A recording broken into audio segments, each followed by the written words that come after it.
secretary from the airline. I'm here to pick up Captain Kramer. Oh, yes. Come in, Paul. Rex will be right out. Shane, sit.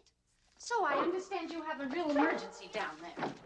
Yeah, something like that. But as I say, they didn't have time to tell me very much. Shep, no. I'll bet you have exciting things happen all the time down there. Well, airline business does have its moments, but after a while, you begin to get used to it. Shep, come.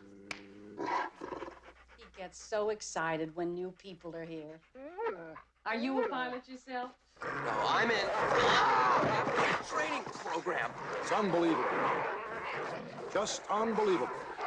How many times I've warned those people about food inspection? You'd think after all these years someone would listen to you. Oh, well, airport management, the FAA, and the airlines. Oh, cheats and liars. All right, let's get out of here.